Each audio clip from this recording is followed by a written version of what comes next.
Your dad's middle name is Franklin, and my middle name is Jesse. And we used to go around the country, you know, as we had the various activities we did for Sears and the store promotions and the introduction of new products and so on and so forth. So we spent a lot of time together as a team. And when we wanted to go into a territory and really sell a program or promotions, you know, we were pretty aggressive about it. And I don't know whether we came up with the nomenclature, whether somebody else did, but they called us Frank and Jesse, like the James boys, because they felt we were not necessarily outlaws, but certainly very aggressive guys to go after what they wanted. More people would tell the truth about what they thought, and they were able to communicate like Charley did. Charley communicated forcefully at times, but Charley communicated with passion, not with anger. Yeah, right. He was passionate about his work, and he was not mad about it. He wasn't a madman. And let me correct that. He wasn't an angry man. He was a passionate man. Yeah. So he worked his stuff with passion, and sometimes it looked like anger. Well, it was loud enough to be anger. It could have been called anger, but it was not. It was passionate. Yeah. And he was passionate about what he thought, and he was passionate about his hardware, and he was passionate about his family. And he was passionate about Chucky and Lucky in Kentucky. So Charley was a passionate man. That was something that your dad and I had in common. Neither one of us had a college degree. We learned from the School of Hard Knocks. And we commiserated about that and talked about it. We were both very proud of that.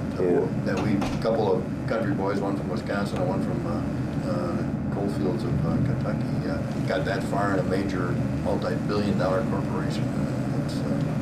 It was a testament to exactly what you're saying, his ability and his smarts and his intelligence, you know. Well, And Tom's not the same way. Hell, he went to Michigan, so same problem. If you're gonna slam it right. Michigan State, thank you very much. He was the first of our generation of hardware men, and he was the one that was the last of our generation of hardware men. He was he really put this business above. You couldn't have put Charley Fox in a washing machine business. You couldn't have put Charley Fox in clothing. You couldn't have put Charley Fox into sporting goods. Charley Fox was going to be in hardware. And he was a hardware man from the day I knew him until the day Charley went. To the day Charley died, he was hardware. So, Chuck, I guess to answer your question is his passion for the hardware and for Sears hardware is the thing that made him did make him stand out. The who he was had that part of his personality stand out. So yeah, Charley was good. People would come to Charley because of his loyalty and because of his compassion and his care. But I would say that was really some of Charley's strong points, was his care and compassion for people. But the people for him didn't stop at a source or a department or something. The people for him went completely, it went all the way through to the top of the company. They were all the same to Charley. The people were. And which side of the fence were you on, it made no difference. He would fight like a wildcat, and then as soon as we finished work, it was over. He was out singing his gospel songs with these guys, or telling jokes, or playing golf, or doing something. So he was an incredible fighter for what he believed to be true in any case. And he was also, he would end the fight and we'd go on about our business. If he was fighting with me or for me, it made no difference. Charley was going to fight for what Charley believed to be the right thing. I'll tell you what, Chuck, I have never met a man with more honesty and integrity than your dad. I've never done business with anybody that had more than your dad. Your dad was very straightforward, always extremely credible. And regardless of the circumstances, he always told it like it was. Good, bad, or indifferent, he always told it like it was. And it's an interesting thing about telling the truth, you know. You can always tell the same story twice if you tell the truth. And I think that's kind of the way your dad was. But, you know, you couple that with the fact that your dad was always accessible. You know, if he and I had things we had to discuss, didn't make any difference whether it was during business hours or in the evenings. We'd have to talk to each other at home, whether we'd have to do it on the weekends or whatever, you know.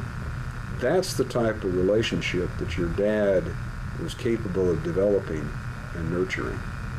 And I think he did that with the people that he liked, and that not only in the business sense, but on the personal sense as well. But what was the phrase? Occasionally wrong, but never in doubt. Never in doubt. Never in doubt. That's Well, right. I must Well, the admit- real statement is often in error, but never in doubt. But Charlie was not often in error. Yeah. I wasn't very Charlie- smart, but not nearly as smart as Charlie was, but I knew enough never to get in a confrontation with him. And I did. I was a catalog marketing manager, and I got some terrible arguments with Charlie when he was the power tool buyer. It frustrated the hell out of me. I remember a couple of times coming out of these meetings, shaking my head. I cannot work with this guy. And we fought tooth and nail over a lot of things. But I must say Charlie was, I think the best, greatest thing about Charlie, he was a loyal guy. Besides, he was smart, his judgment was good, and had a pretty good putter, but he was loyal. Yeah. And he did a lot for me. He got me to be a buyer and so on. And he could have said, all those times we argued, you know, he said, you're a pain in the ass. He could have just scratched it, because he had an opportunity to pick up other guys. But I remember he saw to it that I got a buyer's job, and I never did forget that. It was a truly loyal kind of thing. He took care of his friends. But I can tell you, he's been around a lot of celebrities in his life, particularly golf celebrities. And working at Sears, had the opportunity to meet a lot of celebrities. You know, we had a lot of them on contract, famous tennis players and golfers. And at one time, in our sporting goods department, we had a so-called outside consultant on every line. You know, Ted Williams was our fishing guy, and so. Your dad was, you know, basically kind of a self-educated man. I think he went to Union College. You got it. For a while, and then I guess he went into the Navy. But Charlie was a very, very bright guy. Even, you know, he might not have had a college education, but he was. Well, you know, he was a smart. class valedictorian. Yeah, he was a smart guy, and he was I know he used to correct everybody's spelling, invariably, on any kind of report, anything. And he probably did yours. He could spot it, and he was fiercely proud of that. Assistant, Erwin Kahn. Oh, yeah. I was just thinking of that. And Charlie got into it one day over the spelling of this word. And so, I mean, it was right out in the hall in front of the girls and the secretaries in the hall. And they're going at it. I'm trying to be the peacemaker, but then neither one is going to back up on who's got the right spelling on this word. So out of frustration, Erwin says, well, I have 2 master's degrees. No, you want to light a fire under Charlie. Oh, boy. I remember when he said that. I can tell you. And I'm saying, Erwin, that wasn't the right thing to say. So finally Charlie says, well, I'll show you who's got the spelling of this word. Let's go pull out the dictionary. So out comes the dictionary, and when, you know, either spelling was right. I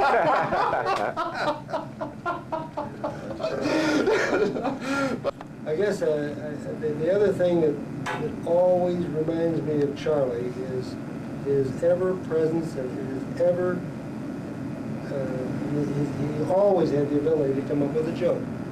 And you heard the same jokes over and over and over. As if you'd never heard it before. After I once got over the fact that I'd heard these jokes about 400 times, I began to watch Charlie. And I got more of a kick out of watching Charlie tell them than I did out of the joke. Hey, man, you're right. And his most memorable joke, if I was going to name one joke, it's a horse. The horse. It's a horse. Remember the night he screwed it up and he got so mad at him? He was telling that story. I don't know if he had too much to drink or what, Charlie. Charlie did. He worked very hard at the game, and he and I had a lot in common. We both were not the best golfers in the world, but we both enjoyed it very, very much.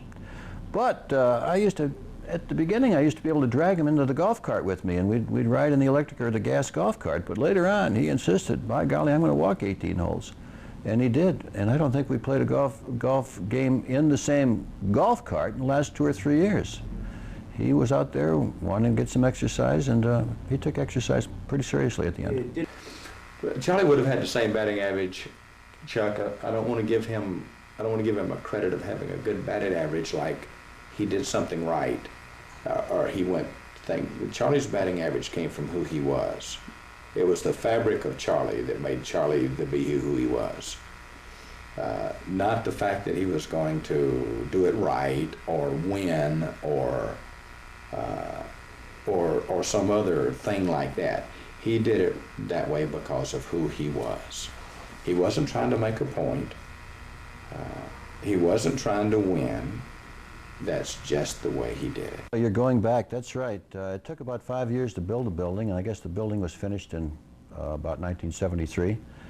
And it must have been a year and a half earlier that they brought the last, supposedly the last girder over to the Old West Side where we were operating at that time, and gave all the employees an opportunity to go up and sign it and put their family member names on this girder. It was quite a thing. In fact, I recall even Prince Charles was over here for some reason. He was visiting Sears, and I think somewhere I have a photograph of even him signing that girder way back then. I can't remember. It seemed like Charlie and I had some business meetings or something, and then we had the families come down, or et cetera, and kind of spend the weekend in St. Louis, probably going to the Arch and the zoo and those types of things and so on. But we decided, you know, since he and I spent so much time together, it would be good to get the families together and spend a little time together. So we went out to have dinner at that time, one of the great eating spots in St. Louis called Musial and Biggie's, which was owned by Stan Musial and a partner. And then we decided to, I think this was my idea, I think we decided to go to one of the Pink Panther movies was opening at that time, new, Peter Sellers, Return of the Pink Panther or something. And so I told your dad that I would have you all picked up at the Marriott Hotel at the airport. And I remember the limo driver shows up, leaves the car running, comes in to get you all, and locks his keys in the car. So here we are, you know, we've got an important customer buyer from Sears and his family, and they're standing outside the Marriott waiting for this limo driver who now has locked himself out of his limo and can't even get in. Pretty embarrassing for me, as a matter of fact, but more embarrassing for the limo driver. And of course your dad took it in good spirits, you know, as he always would, those types of things. Yeah, I guess some of the more memorable ones that I had were golfing with him. We golfed quite a bit together. And I remember one day that he was on. I mean, he was hitting the ball just super, and he would admit it if he were here today that I was better golfer than he was, but he beat me, and that was the highlight of his golfing career until later on we had the opportunity to play in the Houston Open Pro-Am down in Houston at the Woodlands, and we drew as a partner Nick Price and Charlie Pride. Of course, Charlie being a country boy, Charlie Fox, and Charlie Pride being a country western singer, he just ate that up. He just thought that was fantastic. And about celebrities again, it would be not uncommon to walk down the fairway, and Charlie would say, Ralph, you're right on there. Get that tucked in a little bit to your side. No, Nick Price and I was playing last year down in Texas someplace, and Nick Price told me my right arm flies, and your right arm flies too. And, you know, 2 weeks later, he's telling me about Dale Douglas giving him a tip on a golf course someplace. And, of course, these are all world-renowned golfers, world-class people. Pretty good. We got to the, I think it was like the 15th hole, and it was par 3. And Charlie had put his tee shot on the green, but it was a long putt. And we needed this putt to stay in the running on this thing. And Charlie hit the ball, and, I mean, it was a big snake. And it went in the hole, and I'm telling you, that was absolutely it. He could have stopped golfing right then and there and never played another round of golf, and that would have been satisfactory to him. We actually went on to tie for the first place in that tournament, and we lost in a scorecard playoff. But his friendship it meant a lot to me. His loyalty meant a lot to me. That's a man that I will never forget, that his memory stays with me now. I get reminded a lot of times by the things that we do. I remember his funny golf swing. And playing golf, we played golf at every place that he and I could play golf. When we were working, we would somehow find a few minutes to play golf on most of those trips. So it was a good time. I never shared an office with Charlie, but I shared everything that he said. You could hear it all over the. The whole floor did. Yeah. That's true. Well, I was, you know, it's interesting. I was down at that Houston Open, same story. We were playing golf for something. It was just kind of interesting. Coming across the field, two black guys in a golf cart, and then they're coming right toward us. We're trying to figure what the heck's going on? Well, one of the black guys was Charley Pride, and the other guy, I guess was his caddy, said, "Would it be okay if Charley Pride played with you guys?"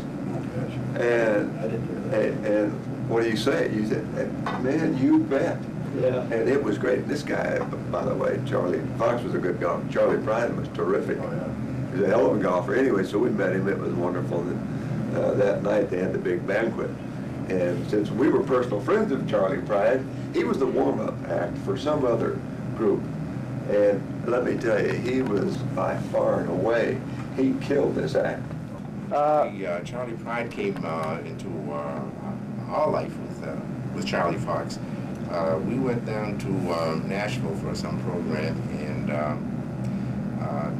that was my introduction to the original old Opry House. So, because Charlie, I wanted to see that, so Charlie worked some magic with some source and got us tickets. And we went there, and Charley Pride was, I guess, a parents kind of a thing, you know. So we listened to him, we never made contact.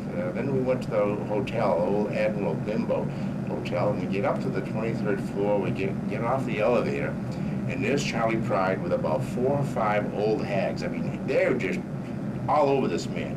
They're pulling him down. They did anything but take his shirt off and pull his pants down. And when Charlie and I came out, because he didn't know me, but he knew Chuck, so when Charley Pride saw Charlie Fox, he just leaped for joy because we saved him. Charlie saved him from these old hags. And we walked into the lounge, and Charley Pride sent us a drink over, and Charlie Fox went over and duetted a song with him. And that was a great evening because it all brought, you know, your two stories together.